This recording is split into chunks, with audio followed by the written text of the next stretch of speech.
Hello, and welcome to the Kathleen Spracklin podcast. I am a woman on a mission to gather a cadre of writers, thinkers, and teachers who are transforming the world one character at a time. And it all starts with one thing: a deep understanding of human motivation, why people do what they do, and the forces that drive them. However, I continue to be on a sidetrack working with Zettelkasten, and I'm having so much fun exploring these ideas, especially in conversation with you folks, both here on YouTube and over in lilypub.org. It's exciting, and I think we're really making some progress here. So this is episode number 144, Test on Random Jellyfish. Well, if you watched the episode yesterday, I was so happy. I took the jellyfish cards from episode 101, back around then, shuffled them up into random order, and then used the effortless numbering system to give them numbers. And they broke out into two beautiful directory card groups, one of general knowledge and the other with the layering. And I was just so happy. Well, Marco had to burst my bubble. He suggested, well, what would it look like if one of the layer cards was the first card? So I had to put it to the test in all fairness. So I'll let you know how that came out. That's coming right up. Okay, Marco, here is your setup. Over on the left here, we have the cards in the nice sorted order where they make sense and where the layers are introduced and then they're named and then there's some other information. And they're kind of in a sorted order. Then in your request, you wanted to have one of the layers be first. So I first picked randomly from amongst the layers, and it turned out to be the middle layer. And then I took all the rest of the cards in random order. And this is the order that they came in. So we're going to take a look at what happens to the effortless numbering system if we start out with that very specialized card as the first one. Great question. Let's play along and see what happens. Well, the first card is always going to get a 1 because it's the only card. So it begins with 1.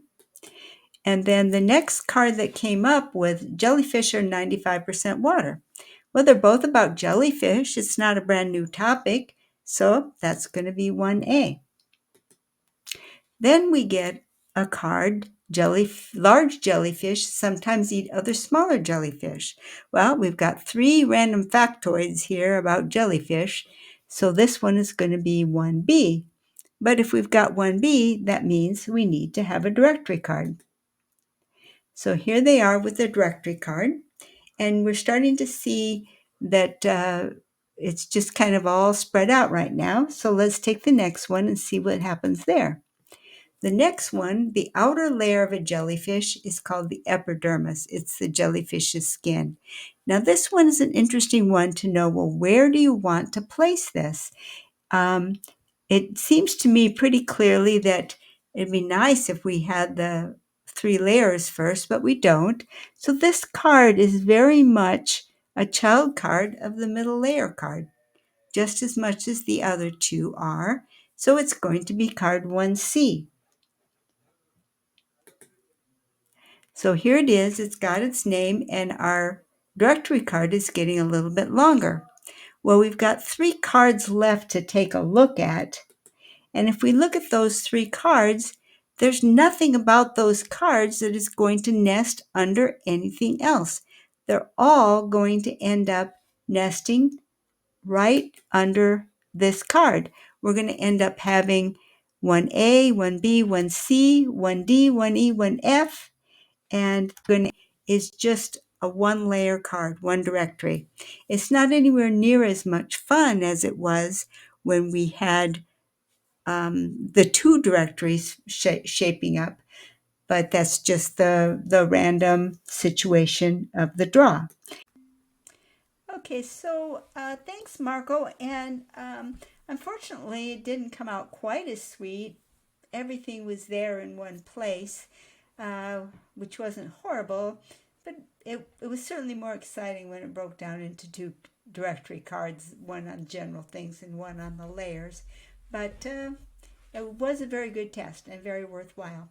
Now, I'm going to propose a thought experiment, and maybe you all will help because I'm still working towards, will we want to use the effortless numbering system for general knowledge, or are we going to want to use numbers like the standard 4-digit set to be our general knowledge area, and then just use the effortless numbering system after the 4 digits.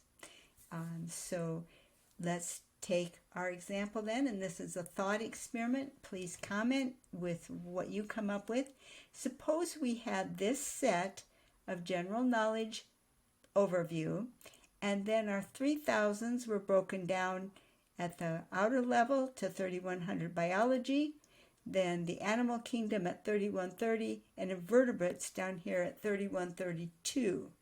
Now, if our first card is the middle layer of a jellyfish is made of a jelly-like substance, what number is that card going to get?